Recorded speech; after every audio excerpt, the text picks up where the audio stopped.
Microsoft's going to be shutting down Skype from May 5th. And obviously, I read that and obviously I thought, all right, we're talking about that. But then, like, I was like, spinning around thinking, all right, now I'm going to have to figure out a new workflow mechanism. Not that it'd be that difficult because we've actually experimented in the past with a few other different options like Zoom. Funny enough, WebRTC, I think that we used for a couple of months. That link and everything related to it doesn't seem to work anymore. But I think that was a bit of a beta pilot type scenario thing anyway, I think, from memory. But there's also obviously we'll transition to something, and as we were saying before we got on recording this, that we'll have a bit of a play around and test a few different apps to see what works best for us, etc. But part of me was like, oh, this is like a real shame too, because I feel like I've had Skype installed forever on whatever device I've had for as long as I can remember, probably from the 2000s onwards. It's been a bit of a mainstay. Yeah, it's got its quirks or whatever, but it's been nice and reliable, at least for what we're doing as well. I've enjoyed using it mainly because it's quite simple hit call, we connect.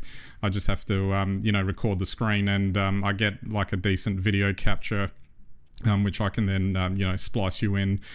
So we've got a bit of a, split screen going with our discussion. And I find that I don't have to do too much to the video in post to, really boost it. And that's one of the things I'll be looking for with the use of these, an alternative app, a replacement app when we finally get there, that hopefully we can find something that will have that user friendliness, I guess.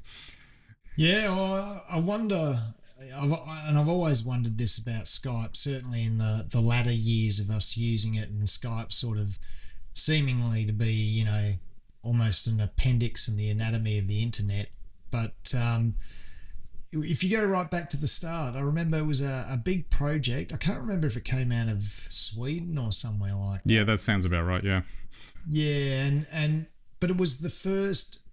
Well, I think it was the only other peer-to-peer internet service ever created en masse, effectively the same as email. And that's because it was built in a PC era, not the post-PC era, but it was built in a time when we're all on dial-up modems and trying to get a little matchbox-sized, image of someone and hear them talking somewhere else. And I think from memory, for me anyway, the two options were Messenger, which was very Microsoft. As in that's the Microsoft version, not the Facebook version, which didn't exist back then. That's right, the original Microsoft Messenger, which was really marginal, and I think I could get it like 120 by 80 screen size or something on it. It wasn't very big. And then Skype came out, and Skype sort of revolutionised it.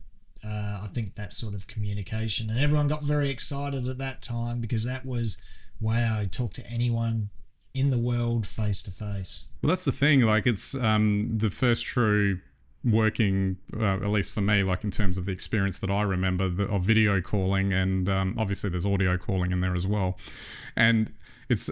Just putting it into context that that's I actually don't know if that was a thing that a lot of people did back then, like as in a mainstream way, because we take it for granted now. I guess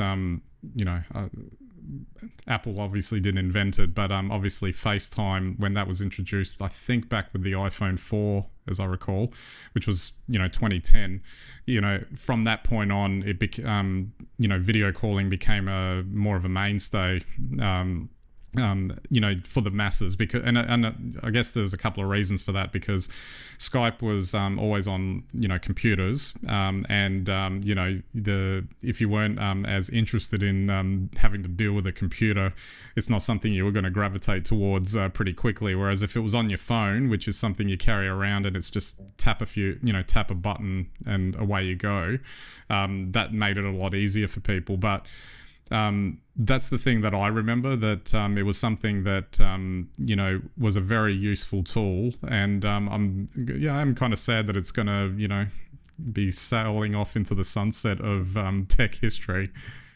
Well, it is sad, and you make probably a fairly good point there, because the bit about the computers, well, actually, it was desktop computers that could run it.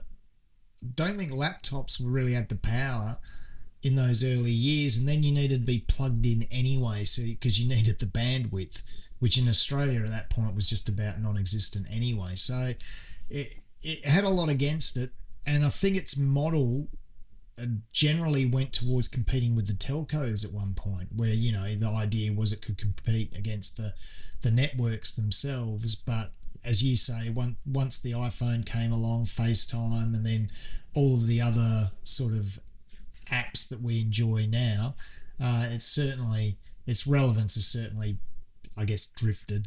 But what I do find interesting is that now that we talk about how long it's been around, and it really took COVID to make this format popular. Exactly. Just a couple of other points in the history that I found interesting was eBay's brief ownership of Skype, where they flipped it for, I think, about $6 billion. So that was a nice little tidy profit that they made. I think that it was about $2 billion they acquired it for, and they flipped it to Microsoft for $8 billion. And obviously there was some articles around then that given where Skype's gone under Microsoft, that did they overpay for it or something. But I don't think it's got to do with that. I think Microsoft was clearly wanting some sort of, I'm sure they would have had a lot of smart people there that figured out that they needed their own version, which is now metastasized, if you want to call it, into Microsoft Teams, and which is, it does a good job for what it does. So I'm not going to berate it for that. I have to use it every day, so that's fine. But I think that from a branding perspective, they've got Microsoft 365, they've got Teams as part of the suite. Teams works with all the other Microsoft apps, and they've got built-in connections, etc. So it might have just been that Skype became redundant from their perspective and use, not necessarily from a user perspective, but more for their strategy for what they wanted to do with this type of functionality. Oh, I think that's unquestionably true. I think COVID really killed Skype. At that point, when Zoom came out, which was the modern version, browser-based, Microsoft had to respond. It took them a couple of years, but they got there in the end with Teams. So, and I think, while I'll be sad to see Skype go, I can totally understand. I wouldn't be able to tell you what its real place is apart from us doing this podcast. Maybe we're like the final users, let's put it that way. Maybe like the episode before May 5th, we do one last hurrah with Skype or something. We should. Absolutely.